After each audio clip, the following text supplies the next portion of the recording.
Assalamualaikum warahmatullahi wabarakatuh. Alhamdulillahirabbil alamin. Assalatu wassalamu ala asrofil anbiya'i wal mursalin wa ala alihi washabihi ajmain. Amma ba'du. Bersyukur kita dan lagi-lagi kepada Allah Subhanahu wa taala karena sampai sekarang kita masih bisa diberi nikmat, kehidupan, penglihatan dan pendengaran. Kita semuanya harus bersyukur karena Allah Subhanahu wa taala. Tak lupa juga kita panjatkan kepada baginda kita, yaitu siapa lagi kalau bukan pembawa amanat yang tak khianat, pembawa risalah yang tak pernah salah, pembawa rahmat bagi seluruh umat, yaitu Nabi Muhammad SAW dengan melafazkan Allahumma sholli ala Sayyidina Muhammad wa ala ali Sayyidina Muhammad. Assalamualaikum ya Rasulullah. Izinkan saya di depan kali ini ingin menyampaikan ceramah singkat saja yang berjudul Meraih keberkahan pada malam Lailatul Qadar atau meningkatkan keberkahan pada malam Lailatul Qadar. Sebelumnya ada yang udah tahu belum apa itu malam Lailatul Qadar? Malam Lailatul Qadar adalah malam di mana malam yang penuh berkah dan sangat istimewa. Dan di malam itu juga Allah Subhanahu wa taala menurunkan kitab suci kita, yaitu kitab suci Al-Qur'an pada diri kita. Nah, ingat tidak pada Quran surat Al-Qadar ayat 1 sampai 3 yang artinya kami telah menurunkan kitab suci Al-Qur'an pada malam Lailatul Qadar.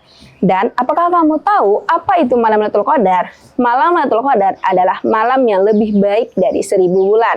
Nah, teman-teman semuanya pasti pernah dengarkan apa itu malam yang lebih baik pada malam Lailatul Qadar atau malam yang 1000 bulan. Malam terbaik itu adalah malam Lailatul Qadar. Dan juga Rasulullah SAW pernah bersabda nih untuk kita, sesungguhnya barang siapa yang pernah mendirikan sholat untuk kita, maka Allah akan mengampuni dosa-dosa kita yang telah lalu. Misalnya teman-teman pernah berbuat dosa yang besar, dosa kecil, atau dosa sedang. Kan kita tidak tahu apakah bakalan kita diampuni oleh Allah apa tidak. Nah, jadi pas kita sholat pada malam Lailatul Qadar tersebut, maka Allah akan menghapuskan dosa-dosa kita yang telah lalu. Mau sebesar apapun, sekecil apapun, atau sesedang apapun itu. Dan juga Allah akan selalu memberikan kita pahala baik yang besar atau yang kecil, tergantung dengan amalan kita sendiri. Dari dua hadis tersebut kita bisa mempelajari bahwa ketika kita beribadah kepada Allah, maka kita akan mendapatkan berkah dan ampunan dari Allah Subhanahu wa taala. Lalu bagaimana caranya meningkatkan keberkahan pada malam Lailatul Qadar? Kalau dari diri saya sendiri ada empat tahap untuk meningkatkan malam Lailatul Qadar. Yang pertama, dengan mendirikan sholat. Yang sudah saya bilang tadi, jika kita melakukan sholat pada malam hari, kita akan dihapusi dosa-dosanya yang pada masa lalu. Dan yang kedua, dengan membaca kitab suci Al-Quran. Nah, kita kan membaca Al-Quran aja tuh, tapi kita tidak tahu apakah kita akan diberi pahala apa tidak. Allah akan selalu memberi pahala bagi umatnya yang selalu membaca Al-Quran. Dan pahala tersebut tidak terhitungkan. Dan yang ketiga, kita harus memperbanyak zikir. Di dalam zikir itu pasti teman-teman sudah tahu kan, di dalam zikir ada kalimat-kalimat Allah seperti kalimat taubat, kalimat tahlil, dan kalimat takbir, dan juga yang lain-lainnya. Nah, di dalam tiga itu kita bisa merenungkan kebesaran dari Allah Subhanahu wa taala.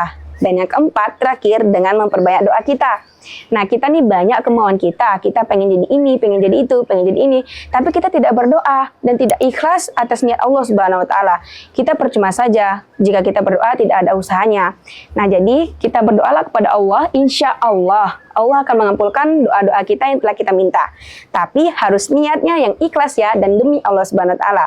Nah, dari empat terakhir itu ada 4 tahap dari saya sendiri untuk menyampaikan ketaatan kepada Allah Subhanahu wa taala. Nah, hadirin yang dirahmati oleh Allah Subhanahu wa taala, mungkin itu saja yang bisa saya sampaikan. Mohon maaf bila ada yang salah kata atau perbuatan. Dan terakhir, jika kita berada pada malam Lailatul Qadar tersebut, pasti kita akan melakukan hal-hal yang bermanfaat. Jangan yang tidak bermanfaat ya. Jika kita tidak melakukan tersebut, maka kita akan menyesalinya pada suatu hari nanti. Itu saja yang bisa saya sampaikan. Mohon maaf bila ada salah kata atau perbuatan, karena kesempurnaan itu hanya datang dari Allah Subhanahu wa taala. Wabillahi taufiq wal hidayah, wa ridha wal inayah. Wassalamualaikum warahmatullahi wabarakatuh.